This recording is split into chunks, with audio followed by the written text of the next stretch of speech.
most particularly, for 2 days of what were regarded as crucial talks.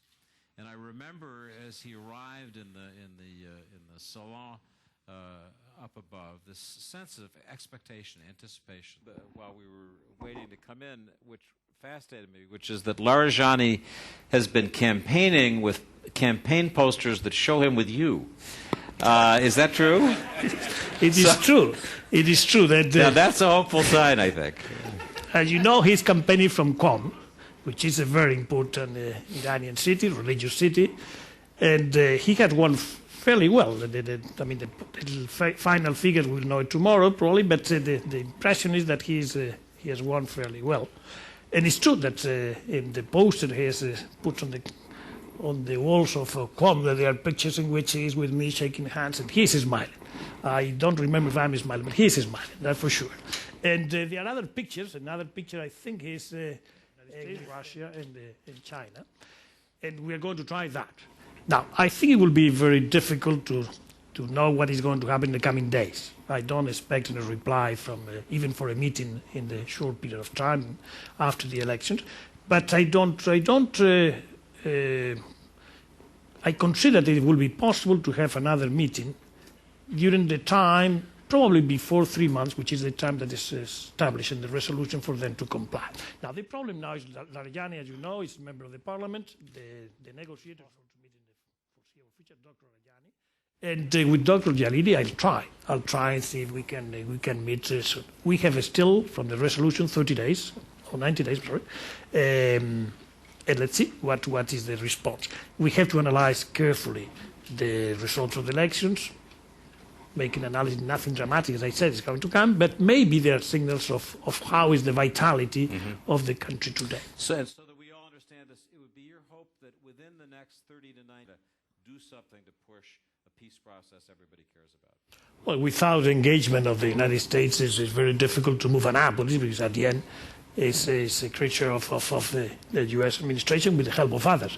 I hope very much that the administration will continue to work day and night until the end and use all the time which is in front of them. I hope very much so. I don't know if it will be possible, but you know, President Bush will be in the region the 20th of May. Probably will be the last trip and the last opportunity to do something meaningful. But if that is a failure, I hope very much that the ground is paved so that after November, whoever is the president-elect in the United States, with our continued commitment and other commitment from the international community, we don't have to wait another period of time until the new administration is put in place and waste another year and a half, 2 years, etc., as we have lost and wasted the first 4 years of this administration. Here. Let me turn briefly to one last slice. There is a meaningful ceasefire. That there is.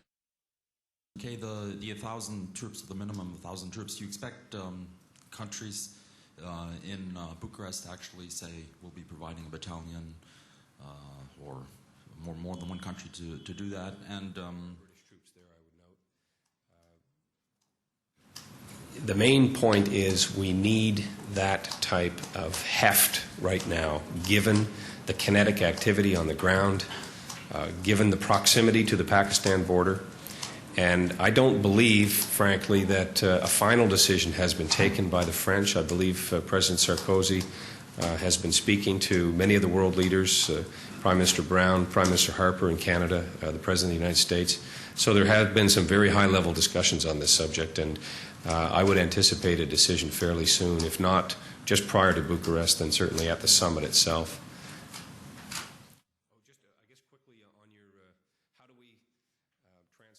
Putting sustainable crops in Afghanistan. There was a question about the go forward, and when we get to Bucharest, one of the central questions will be a political military plan for the country. So that comprehensive strategy and approach will be very much on the table. How we'll come away from that with concrete. Some people would argue that some of our international partners think that they can win in Afghanistan on the cheap. This is not going to happen. It is going to be costly. Second, it's the way in which aid is given. It's being made and it's back question. What are we fighting for? Can I ask you whether you had assurances from your allies that those 1,000 troops will be forthcoming in Bucharest or sooner? I'm confident we'll have a complement of 1,000 troops. I like confident ministers. That's great. I'm going to ask. I think is consistent with what the minister has said. On the subject of Pakistan, there's no question that that border remains perhaps the single biggest valve to the continuation of the insurgency and the ongoing challenges around instability.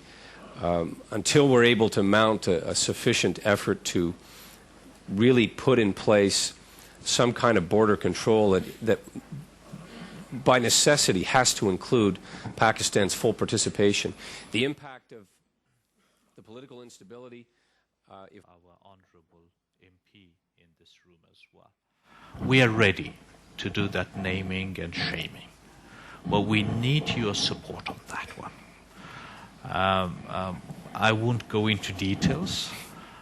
Some of these people that will have to be named and shamed were imposed on Afghan people, government. And some of them are in the government, or close to the government. I said I won't go into details, but obviously we need to deal with this. The human rights abuses, the corrupt officials in the government or outside the government, we have to show that courage if we are to be trusted by Afghan people and our public. Let me add one other point here, and that is that it's true Afghanistan produces 90% or perhaps more now of the world's poppy. It is the 5th poorest country in the world, and I assure you it consumes far less than it produces. We, as wealthy societies, have to look ourselves in the mirror and say we have a demand problem. Absolutely. We have an Afghan. It's certainly not. Afghanistan is certainly not, and I refuse to say that Afghanistan is a litmus test for NATO. That doesn't help anybody. But I think it's a litmus test for the international community as such. And the comprehensive approach, this euphemism we have. Yeah, with Nick's question, we talk about a success strategy. It's not helpful to talk about an exit strategy. What will success look like? That will The 3 school facilities and distance to school. Second objective is to reopen some 500 of my schools that are closed.